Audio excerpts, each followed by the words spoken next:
Hello friends, ఈరోజు మీకోసం ఒక ప్రేరణ కలిగించే కథ తీసుకువచ్చాను. మీరు ఈ వీడియోను పూర్తిగా చూడండి. ఒక గ్రామంలో రామయ్య అనే మట్టితో కుండలు తయారు చేసే వ్యాపారి ఉండేవాడు. రామయ్య తన పని పట్ల చాలా నిబద్ధతతో ఉండేవాడు. అతను కుండలు తయారు చేసేవాడు. గ్రామంలోని ప్రతి ఇంట్లో అతని కుండలు కనిపించేవి. అయితే రామయ్యకి ఒక సమస్య ఉండేది. తన వ్యాపారం బాగానే నడుస్తున్నా ఎక్కువగా లాభాలు రావడం లేదు. నూతనంగా వచ్చే కస్టమర్ల సంఖ్య తగ్గిపోతోంది.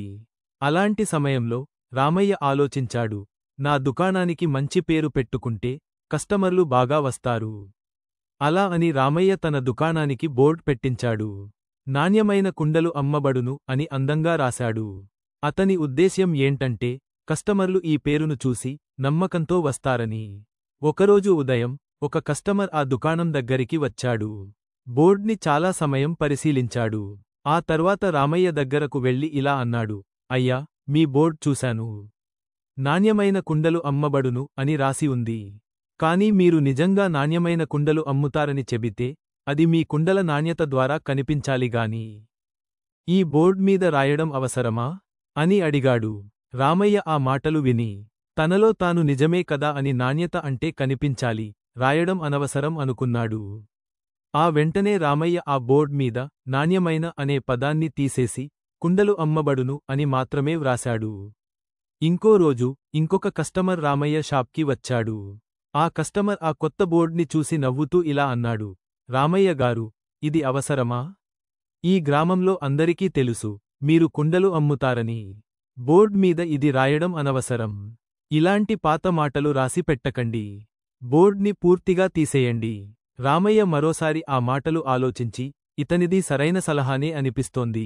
ఈ గ్రామంలో నన్ను ఎవరూ మర్చిపోలేరు. బోర్డ్ లేకపోయినా వారు వస్తారు అని అనుకున్నాడు. అంతే, ఆ రోజే రామయ్య ఆ బోర్డ్ను పూర్తిగా తీసేశాడు. తరువాతి రోజు ఒక కొత్త వ్యక్తి రామయ్య షాప్ వద్దకు వచ్చాడు. అతను షాప్ మొత్తం పరిశీలించి, రామయ్య గారు, మీ షాప్ చాలా బాగా ఉంది. కాని మీ దుకాణం ముందు బోర్డ్ పెట్టలేదు. ఇది ఎలా సాధ్యం? కొత్త కస్టమర్లు మీ షాప్ గురించి ఎలా తెలుసుకుంటారు? ఒక బోర్డ్ పెట్టండి, అది మీ వ్యాపారానికి బాగా ఉపయోగపడుతుంది అని అన్నాడు. ఈసారి రామయ్యకు కోపం వచ్చింది. అతను ఆ కస్టమర్ను చూస్తూ, నువ్వు ఇక్కడ సలహా ఇవ్వడానికి వచ్చావా? లేదంటే ఏమైనా కొనడానికి వచ్చావా? అందరూ ఇచ్చే సలహాలు పాటిస్తే నా వ్యాపారం నాశనం అయిపోతుంది అన్నాడు రామయ్య. ఆ కస్టమర్, అయ్యా, నేను సలహా మాత్రమే ఇచ్చాను. మీరు వినాలని అనుకుంటే వినండి, లేదంటే వదిలేయండి. ఇక్కడ ఎవరు ఈ కుండలు కొనకండి అని మిగతావాళ్లకు కోపంగా చెప్పి అక్కడినుంచి వెళ్ళిపోయాడు. ఆ రోజు తర్వాత రామయ్య షాప్కి వచ్చే కస్టమర్ల సంఖ్య తగ్గిపోయింది. ఏ ఒక్కరూ రామయ్య షాప్ వద్ద ఆగడం లేదు. ఒకప్పుడు బాగా నడిచిన వ్యాపారం ఇప్పుడు నీరుగారిపోయింది. రామయ్య కూర్చుని ఆలోచించడం ప్రారంభించాడు. ఎందుకు ఇలా జరిగింది? ఒకప్పుడు నా కుండలు అందరూ కొనేవారు. కాని ఇప్పుడు ఏమైంది? అతనికి స్పష్టంగా అనిపించింది, నేను ప్రతి ఒక్కరి సలహాను పాటించా. కాని ఆ సలహాలు నా పరిస్థితులకు సరిపోయాయా అనేది ఆలోచించలేదు. అందుకే నా వ్యాపారం తగ్గిపోయింది అని బాధపడ్డాడు.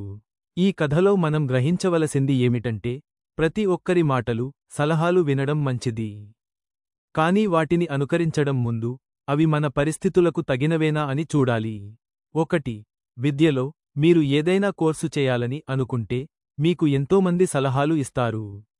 కాని మీ ఇంట్రెస్ట్స్, మీ గోల్స్ని అర్థం చేసుకుని దానికి అనుగుణంగా ఉండే నిర్ణయం తీసుకోవడం ముఖ్యం. 2. వ్యాపారంలో ఒక వ్యాపారాన్ని ప్రారంభించడంలో కూడా అదే నిజం. మీరు కొత్త వ్యాపారం మొదలు పెడితే కొందరు మంచి మాటలు చెబుతారు, మరికొందరు కష్టాలను చూపిస్తారు. కానీ మీరు కస్టమర్ల అవసరాలు తెలుసుకుని సరైన నిర్ణయం తీసుకుంటేనే విజయం సాధించగలరు. 3. వ్యక్తిగత జీవితం, మన కుటుంబంలోనూ మన నిర్ణయాలకు అనేకమంది సలహాలు ఇస్తారు. పెళ్లి, ఇంటి కొనుగోలు, పిల్లల చదువు, వీటిలో సరైన నిర్ణయం తీసుకోవడానికి మన అవసరాలను గమనించడం చాలా ముఖ్యం. సలహాలు వినడం ఒక పద్ధతి. కానీ ఆ సలహాలను పాటించే ముందు వాటిని విశ్లేషించడం ముఖ్యం. రామయ్య కథలో మనకు ఈ పాఠం స్పష్టంగా తెలుస్తుంది.